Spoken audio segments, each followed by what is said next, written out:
Puluhan peserta mengikuti kegiatan penyajian hasil laporan survei demografi dan kesehatan Indonesia SDKI Badan Kependudukan dan Keluarga Berencana Nasional BKKBN Provinsi tahun 2018 di Hotel Ina Sindu Denpasar.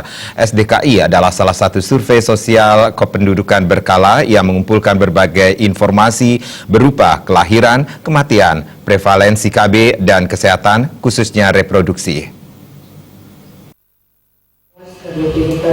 Survei yang merupakan bagian dari program internasional ini telah diselenggarakan selama 8 kali sejak tahun 1987. Adapun yang menjadi sampel dalam survei ini ialah master sampel blok sensus BPS, berisi daftar blok sensus yang dilengkapi informasi jumlah rumah tangga, klasifikasi urban, rural, dan strata wealth index, dan daftar rumah tangga biasa hasil pemutakhiran rumah tangga sensus penduduk 2010 pada blok sensus terpilih SDKI 2017. Berdasarkan hasil SDKI 2017 Provinsi Bali, median umur kawin pertama perempuan kawin umur 25 hingga 49 sebesar 22,1. Jumlah anak rata-rata yang dilahirkan perempuan usia subur TVR adalah 2,1 anak. Presentasi perempuan usia 15 hingga 49 yang memakai suatu cara alat kontrasepsi modern sebesar 54,8. Sementara rata-rata jumlah anak ideal yang diinginkan oleh perempuan usia kawin 15 hingga 49 tahun dan laki-laki usia kawin 15 hingga 54 tahun adalah 2,3. Persentase perempuan kawin 15 hingga 49 tahun dengan kebutuhan KB yang belum terpenuhi adalah 10,7.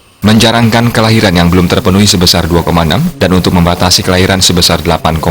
Kepala Perwakilan BKKBN Provinsi Bali, Catur Sentana mengatakan, masyarakat masih minim pengetahuan tentang alat KB, khususnya masyarakat pedesaan. Penggunaan alat KB di masyarakat masih rendah, khususnya masyarakat pedesaan.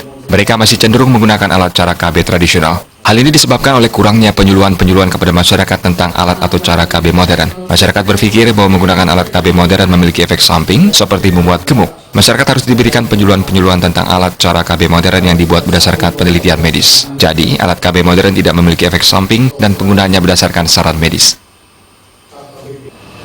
Sehingga Bapak dan Ibu, terutama dari Bapak dan kalau di dalam menyusun perencanaan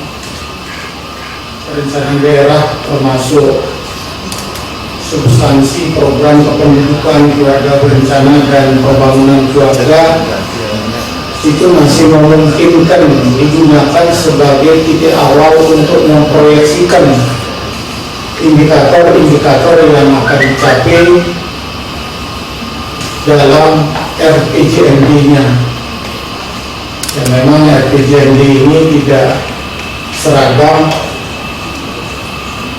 karena tergantung mulai kapan gubernur, bupati, dan wali kota itu start awal dalam melaksanakan RPJMD. Ya. Tapi paling tidak hasil SDKI ini memberikan gambaran kepada kita,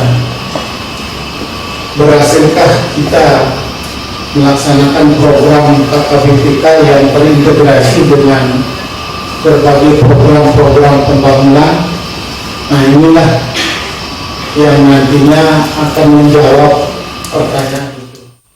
Lebih lanjut, menurut Catur Sentana, hasil dari penyajian laporan SDKI ini akan digunakan dalam pengambilan keputusan dan kebijakan secara umum bagi kepentingan BKKBN dan instansi terkait. Hasil dari kegiatan itu diharapkan memperoleh data yang nantinya dapat dimanfaatkan oleh peserta serta pengelola program. Kegiatan ini dilaksanakan selama 1 hari dengan menghadirkan narasumber dari CPHI Center of Public Health Innovation selaku penyusun SDKI Provinsi Bali yang bekerjasama dengan BKKBN. Peserta berjumlah 70 orang yang terdiri dari unsur perwakilan BKKBN Provinsi Bali, OPDKB, Dinas Kesehatan, Bapeda Litbang Provinsi dan Kabupaten Kota. Tim Liputan Bali TV.